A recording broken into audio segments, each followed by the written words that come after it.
Uhlmann reporting for KD Chats at the NFB in downtown Toronto with the executive producer of the animation studio, Michael Fukushima. How does it feel to have two Norman McLaren short films here at TIFF 2014? It's extremely exciting, Katie. I mean, these are brand new restorations of stereoscopic films that Norman did in 1952, and this is only the second time that these films are going to be screened to a general public since 1952. So we're thrilled. And can you tell me a little bit about the technique that Norman used to create these films and why they're so special? Right. Well, these are the first, or we believe these are the first animated stereoscopic films that were animated by hand with drawings. There are a couple of earlier ones that were done using stop-motion puppets, but these are the first done in what at the time was referred to as a cartoon style, although they're not cartoony in our current definition of cartoon. And one of them is notable because it's by his longtime collaborator Evelyn Lambert, who is, she's a pillar for women filmmakers, certainly in this country. And the other is interesting because it was indicative of the kind of experimentation and curiosity that McLaren had. He was in a sound room one day and looking at an oscilloscope, and he thought, "Wow, I wonder if I could animate somehow using oscilloscope waves."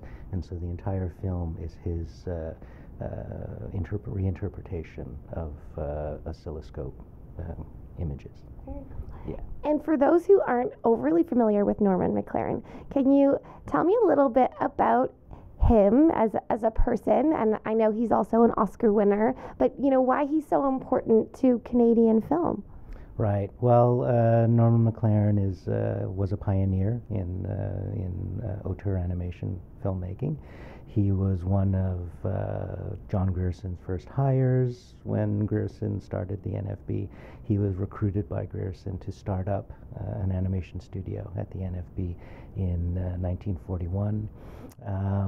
And a lot of the work that McLaren did in the 50s, 60s, and 70s, like the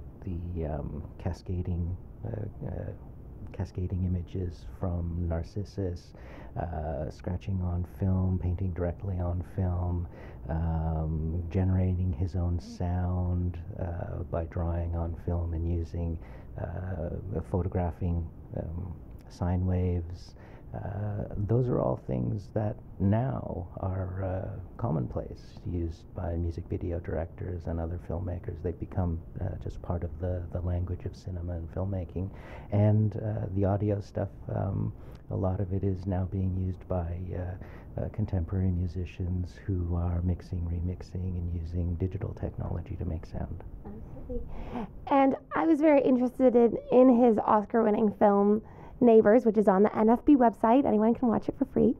Can you talk a little bit about the relevance of his storytelling then and now? Because there's very little dialogue or no dialogue, so it's so applicable to anyone.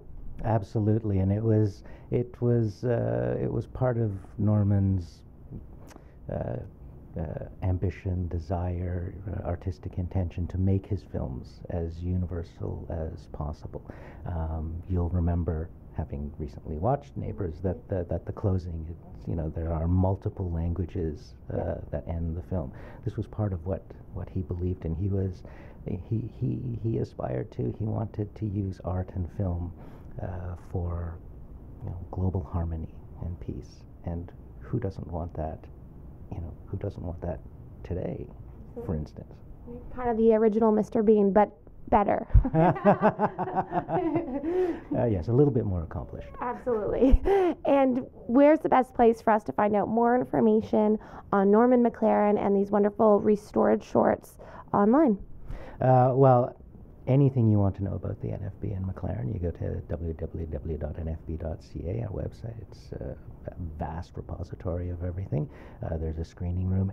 The restored films, regrettably, aren't online yet, but I'm sure they will be soon. And, for folks who are still here in Toronto until tomorrow morning, 9 o'clock, Sunday, they can see them on the big screen at the Lightbox. Thank you so much. Congratulations, and have a wonderful TIFF. Thank you very much, Katie. Thank you. I'm Katie Uhlmann reporting for Katie Chats at the NFB in downtown Toronto.